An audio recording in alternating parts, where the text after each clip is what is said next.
ই বাবা, পুজো মিটে গেছে, তারপর এতদিন পর ব্লগ ছাড়ছে অষ্টমীর দিনের। কি করব, আমার জীবনে ওই একটাই জিনিস আছে, ল্যাদ। ওই ল্যাদের কারণে এতদিন এডিটই করা হয়নি। তো যাই হোক, ফাইনালি আমি এডিট করছি। তো হ্যালো গাইস, চলে এসেছে একটা নতুন ভিডিওর সাথে। ভালো লাগছে, একদম বাদর মুখো লাগছে। হ্যালো এভরিওয়ান, চলে এলাম অষ্টমীর দিনের একটা ছোট ব্লগ নিয়ে। তো দেখো, আমার জীবনের এত ল্যাদ যে এতদিন আমি এডিটই করে উঠতে পারিনি। তো আমার আর আমার স্টুডেন্টদের ছিল প্রোগ্রাম, আর আমরা বেরিয়ে যাচ্ছিলাম প্রোগ্রামের উদ্দেশ্যে। এই দিন কিন্তু প্রোগ্রাম আমার নিজের এলাকায় ছিল না, ছিল কিন্তু নিজের এলাকা থেকে বাইরে, মানে অতটাও বাইরে না, কিন্তু বাইরে কালী পার্কের দিকে। তো চলো গাইস, পুরো ভিডিওটা অবশ্যই চেক আউট করো। তো আমরা সকলে মিলে বেরিয়ে গেছিলাম রাস্তার উদ্দেশ্যে, আর আমার পাশের মহারানী চলে গেছিলো ফুল কিনতে। উনি মাথায় লাগাবেন জুঁই ফুল, তাই উনি গেছিলো জুঁই ফুল কিনতে। এই দেখো, জুঁই ফুল কিনছে আর সুন্দর করে গিয়ে মাথায় লাগাবে। ওইখানে আমার যে ডান্সের স্কুলটা আছে, আমরা ওখানে ঢুকে গেছিলাম। আর এই সুন্দরী মাথায় ফুল লাগিয়ে নিয়েছিল সুন্দর করে।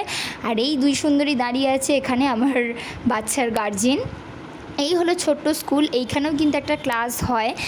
যেহেতু জায়গাটা অনেকটাই ছোট, তো বড় জায়গায় চান্স নেওয়া হচ্ছে, বড় জায়গায় ক্লাসটা নেওয়া হবে বলে জায়গা খোঁজা হচ্ছে। তো চলো গাইস, এই হলো আমাদের স্টেজ। আর এই দেখো, আমরা সকলে মিলে চলে এসেছি একদম স্টেজের সামনে, রেডি শেডি হয়ে। এখনও কিন্তু আমার অর্ধেক স্টুডেন্টের দেখা পাওয়া যায়নি, ওরাও কিন্তু আশেপাশে আছে। ওরা চলে এলে কিন্তু পুরো আমি একটু টেনশন মুক্ত হব সেই দিন। তো যাই হোক, ফাইনালি দেখো সকলে চলে এসেছে। এই দেখো কোয়েল এখানে চলে এসেছে। আর এখানে দেখো অত্রিজা উপানিতা সবাই চলে এসেছে একসাথে। তো যাই হোক, আর কিছুক্ষণের মধ্যে প্রোগ্রাম শুরু হতে চলেছিল, আর আমরা এখানে হ্যালো গাইস করছিলাম। হাই গাইস করো, হাই গাইস। আর এই হলো আমার ছোট গাইস। দেখো, এই কিন্তু আমার কাছে এখনও শেখে না, বয়সটা অনেকটাই অল্প, তবে দেবে বলেছিল, আমি বললাম আরেকটু বয়স হোক তারপর দিও।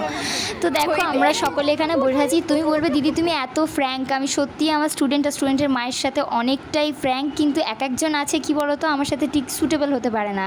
তো যাই হোক, তারা পারে না, সেটা তাদের ব্যাপার। আর এই দেখো, এখানে কিন্তু আমার এই সুন্দরী আমার টিকলিটা ঠিক করে দিচ্ছিলো, যেহেতু ওটা খুলে বারবার পড়ে যাচ্ছিলো।